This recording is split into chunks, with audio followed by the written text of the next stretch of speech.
हम सब जानते हैं और मानते भी हैं कि सागर के तट पर बैठे रहने से हम मोती नहीं पा सकते।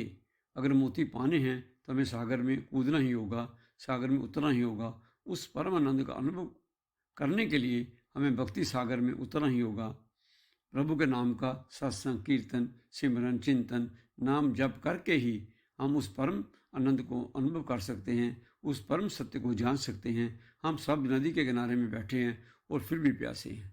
इतना सुंदर मानव का चोला पाकर भी संसार के दुखों में फंसे हैं। इस भक्ति सागर में उतरो और अनन्य भाव से प्रभु की सेवा में लग जाओ। तुलसीदास जी कहते हैं, एक घड़ी आदि से पुनः आद, तुलसी संगत साध की कटे कोटि कोटि अपराध। और नारद जी भक्ति सूत्र में कहते हैं कि संत भी मिल जाए फिर भी सत्संग नहीं होता। हम सत्संग में बैठकर भी सत्संग नहीं कर पाते। संत मिला, संग नहीं मिला। संत कौन है, किसका संग करना है? संत केवल सन्यासी, योगी, कथावाचक, साधु नहीं है। संत गृहस्थी भी हो सकता है। संत वह है जिसने सत्य के दर्शन किए हों, जो सत्य को जानता हो। अगर आप चैनल पर पहली बार आए हैं तो प्लीज़ लाइक और सब्सक्राइब जरूर करें। राजा जनक कितने बड़े संत थे। राजा भी थे, राज धर्म भी निभाते थे और कितने बड़े संत थे। अब कुछ चर्चा उनके बारे में करेंगे। शुकदेव जी ऋषि वेद व्यास जी के पुत्र थे। वेद व्यास जी ने शुकदेव जी को राजा जनक जी के पास भेजा और जब शुकदेव जी राजा जनक जी के पास पहुँचे तो उन्हें द्वार पर ही रोक दिया गया और बहुत दिनों के बाद उन्हें महल में बुलाया गया। वे अपने शिष्य के मन का मैल धोना चाहते थे।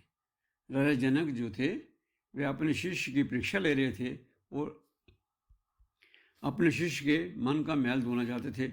शुकदेव जी ने देखा कि महाराज जनक का एक पांव अग्नि कुंड में धरा है और दूसरा दासियां दबा रही हैं।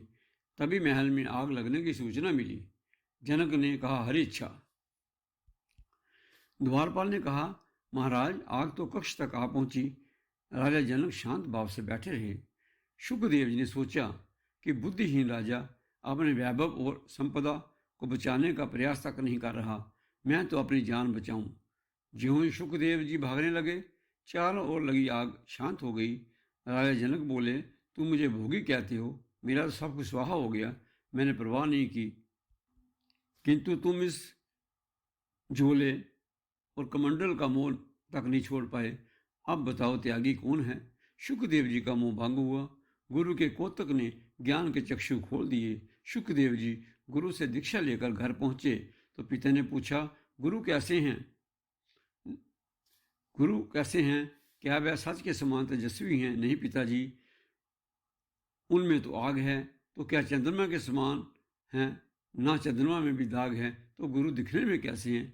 वह किसी के जैसे नहीं। गुरु तो केवल गुरु हैं, उनके समान कोई नहीं। एक दिन त्रेता युग माही, शंभु गे कुंभक ऋषि पाही। संग सती जग जननी भवानी, पूजे ऋषि अखिलेश्वर जानी। एक दिन त्रेता युग माही, शंभु गे कुंभक ऋषि पाही। संग सती जग जननी भवानी, पूजे ऋषि अखिलेश्वर जानी। कहते हैं एक दिन महादेव जी कैलाश पर बैठे थे। प्रभु श्री राम जी के ध्यान में मगन थे। उनके मन में राम कथा सुनने की इच्छा हुई। वह जगत जननी माता को साथ लेकर कुंभ ऋषि श्री अगस्त्य जी के आश्रम में आए। देखो, भगवान समय चलकर भगत के पास आए हैं। अगस्त्य ऋषि जी ने प्रभु को आए देखकर अपने आसन से उठकर उनका स्वागत किया। प्रभु और माता के सुंदर आसन दिया। उन प्रभु और माता को सुंदर आसन पर बिठाया और उनके आने का प्रयोजन जानना चाहा। प्रभु ने राम कथा सुनने का आग्रह किया। ऋषि ने कहा कि कथा तो बस सुनाएंगे, परंतु एक शर्त रखी कि पहले वह प्रभु और माँ का पूजन करेंगे। ऋषि ने प्रभु के श्री चरण कमलों का पूजन किया। प्रभु के मन में विचार आया कि ऋषि कितने दयालु और उदार हैं कि वक्ता होकर भी श्रोता का पूजन कर रहे हैं। अब माता का पूजन आरंभ हुआ। प्रभु माता के मन में क्या विचार आया? माता के मन में विचार आया कि ऋषि जो हमारा पूजन कर रहे हैं हमारे बालक के समान हैं, ये भला क्या कथा कहेंगे, जबकि भगवान शिव से ज़्यादा प्रभु श्री राम जी के बारे में कोई नहीं जानता। कथा शुरू हुई, माता की आंख लग गई। प्रभु ने पूरी कथा प्रेम पूर्वक सुनी, तभी माता की आंख खुली। कथा समाप्त हो गई थी। यहाँ पर यह ध्यान देने योग्य है कि मेरे प्रभु महादेव जी और जगत जननी माँ जगदम्बा दोनों को संत का संग मिला। प्रभु संग एक ने किया, संग केवल प्रभु ने किया। माता की आंख लग गई। साथी में बैठ कर भी माता संत का संग ना कर पाई। प्रभु और माता ने ऋषि को प्रणाम किया और कैलाश की ओर प्रस्थान किया। रास्ते में माता ने प्रभु से बड़ा ही आग्रह किया कि ऋषि ने जो राम कथा कही है वह सुनाई। प्रभु ने सारे वेद शास्त्रों का सार सुना दिया, सारे वेदांत सुना दिए, सारी कथाएं सुना दी, परंतु राम कथा नहीं सुनाई। प्रभु कहते हैं कि जब तक जीव कथा सुनने का अधिकारी नहीं हो जाता, तब तक प्रभु की कृपा उस पर नहीं होती। प्रभु श्री राम जी की कृपा तभी होती है जब जीव कथा सुनने का अधिकारी होता है। जब तक जीव कथा सुनने का अधिकारी नहीं हो जाता, तब तक प्रभु की उस पर कृपा नहीं होती। तब तक वह सत्संग में बैठकर भी संत का संग नहीं कर पाता।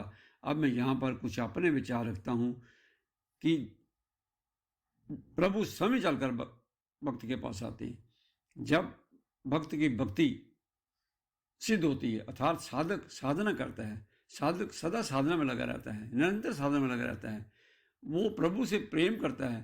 परंतु जब प्रभु को उसकी भक्ति स्वीकार होती है, तब जब उसकी साधना जो है वो परवान चढ़ती है। जब प्रभु उसकी साधनों को स्वीकार करते हैं, तब वो पुरुष जो है सिद्ध होता है, तब वो साधक सिद्ध होता है, तब उसकी सिद्धि होती है। कई बार हम सुनते हैं कि वो सिद्ध पुरुष है। सिद्ध पुरुष का अर्थ ये है कि उसका जो साधन था, उसका जो वो साधक जो था, वो साधना कर रहा था, उसकी साधना सिद्ध हुई, उसकी साधना, उसकी भक्ति प्रभु ने स्वीकार की और उसके पास प्रभु समय चल कर आते हैं। आपने देखा होगा कि कोई भी भक्त हुआ है, ध्रुव भक्त हुआ है, प्रहलाद हुए हैं, बहुत सारे भक्त ऐसे हुए हैं, सबके पास प्रभु समय चल कर आते हैं। भक्त कभी प्रभु के पास चलकर नहीं जाता, प्रभु समय चलकर भक्त के पास। भक्ति में इतनी शक्ति है कि प्रभु को समय चलकर आना पड़ता है। भक्ति में बहुत सारी बाधाएं भी आती हैं। ये यहाँ पर बताना जरूरी है कि जब कोई भी जीव भक्ति करता है और भक्ति में इतना रम जाता है, तब जो देवी देवता होते हैं उसकी भक्ति में बाधा डालने का प्रयास करते हैं। उनको अपना भय होता है। इसलिए जब जीव भक्ति में लगे तो सभी देवी देवताओं का भी सम्मान करना आवश्यक है, ताकि उसकी भक्ति में कोई बाधा ना आए। और जब उसकी भक्ति प्रभु स्वीकार करते हैं तो उसकी भक्ति सिद्ध होती है, वो सिद्ध पुरुष कहलाता है और प्रभु समय चलकर उसके पास आते हैं। अब मैं संक्षेप में ये कहूँगा कि माँ जगत जननी जो सारे तीनों लोकों की स्वामिनी है, जिनकी कृपा से संसार चलायमान है, वह कैसे इतनी भूल कर सकती हैं कि वह कथा में सो जाएं। ये सब प्रभु और माता की लीला है। प्रभु ने संसार को ये संदेश दिया है कि मन से भक्ति करो, शुद्ध मन से और अनन्य भाव से मेरा चिंतन करो, तभी सत्संग के अधिकारी बनोगे। अन्यथा माता से तो कभी ऐसी भूल हो ही नहीं सकती, कि वो माता तो तीनों लोकों की स्वामिनी है, माता तो पूजनीय है, जगत जननी है। जीव भक्ति करे मन से, अनन्य भाव से, बिना स्वार्थ के। जब साधक की साधना निष्काम भाव से होती है, प्रभु उसकी भक्ति को स्वीकार करते हैं, तो प्रभु समय चलकर उसके पास आते हैं।